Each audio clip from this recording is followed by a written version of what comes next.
بسم اللہ الرحمن الرحیم۔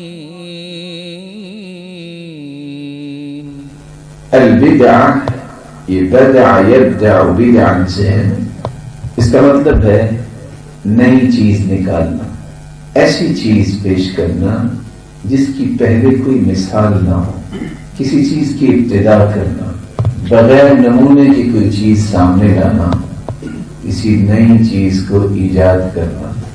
اور امام جرجانی رحمۃ اللہ علیہ بدعت کی تعریف کرتے ہوئے فرماتے ہیں البدع هي الفعلة المخالفة لسنة رسول الله صلی اللہ علیہ وسلم۔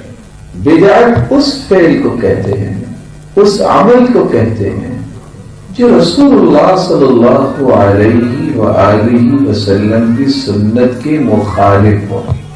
امام ابن تیمیہ رحمۃ اللہ علیہ فرمایا کرتے تھے دین کے اندر بدعت یہ ہے ما لم یشرعہ اللہ ورسولہ، ایسا کام کرنا، ایسا عمل اختیار کرنا، ایسے پہلو اختیار کرنا جس کے بارے میں نہ اللہ ذوالجلال نے شریعت بنائی ہے، نازل کی ہے، اور نہ ہی رسول اللہ صلی اللہ علیہ وسلم نے اس کو مشروع قرار دیا ہے، جائز قرار دیا ہے۔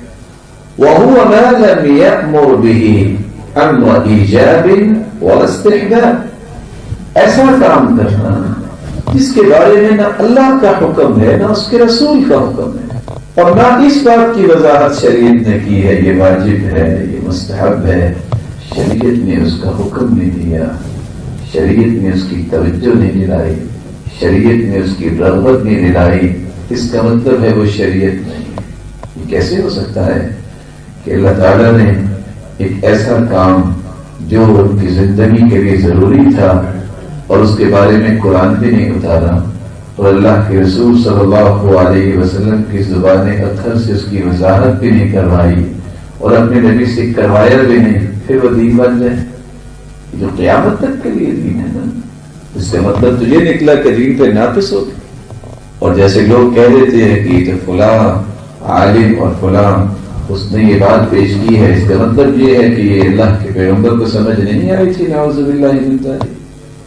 جس بات کو اللہ ذوالجلال نے قرآن میں نہیں اتارا، اور جو بات اللہ کے رسول نے اختیار نہیں کی، نہ اس کے بارے میں کوئی حکم صادر فرمایا ہے، تو شریعت نہیں بن سکتی۔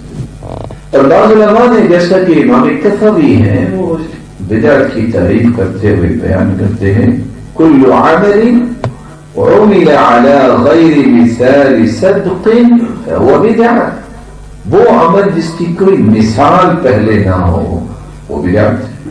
اللہ کے رسول کا زمانہ گزرا، خلفائے راشدین کا زمانہ گزرا، یہ دو زمانے بہت امپورٹنٹ زمانے ہیں، کیونکہ آپ صلی اللہ علیہ وسلم نے فرمایا تھا ایک وقت آئے گا اختلاف ہوگا، میرے صحابہ علیکم بسنتی، میری سنت کو لازم پکڑنا، وسنت الخلفاء الراشدین المہدیین، اور خلفاء راشدین کے طریقے کو اختیار کرنا، عضوا علیہا بالنواجذ، اس کو مضبوطی سے تھامنا۔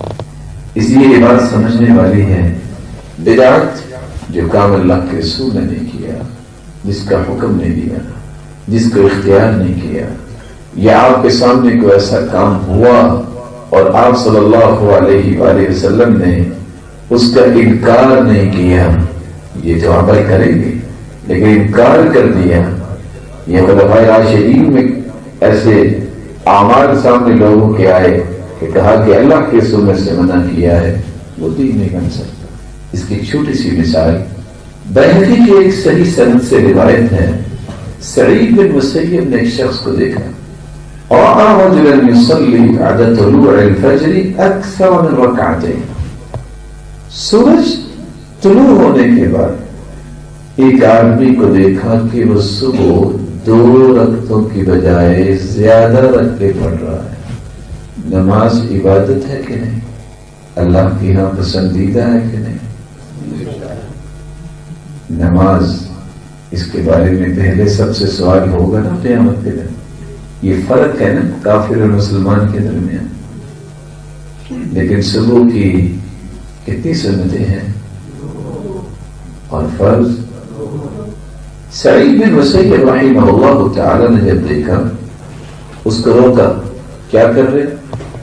تو وہ آگے سے وہی جواب دیا اس نے جو آج آپ بھی جواب سنتے ہیں. کہنے لگا یا ابا محمد ایعذبنی اللہ علی الصلاۃ، نماز ہی تو پڑھ رہا ہوں، اللہ نماز پہ بھی مجھے عذاب دیں گے؟ تو سعید بن مسیب رحمہ اللہ تعالی نے فرمایا لا، نماز پہ اللہ عذاب نہیں دیں گے، ولكن يعذبك على خلاف السنة، اصل میں اللہ تجھے عذاب اس لیے دیں گے تو نے سنت کی مخالفت کی. پوری کائنات سے اعلیٰ ہستی نے تو کتنے فرض پڑھے، تم کس بنیاد پہ زیادہ پڑھ رہے ہو؟ تم کس بنیاد پہ زیادہ رکھتے پڑھ رہے ہو؟ نماز پہ اللہ تعالیٰ عذاب نہیں دیں گے، اللہ حضر جلال اس لیے عذاب دیں گے کہ تم نے محمد مصطفیٰ کو اپنا آئیڈیل نہیں سمجھا، اور جو دین وہ چھوڑ کے گئے ہیں اس میں اضافے میں آپ کو پریشانی نہیں.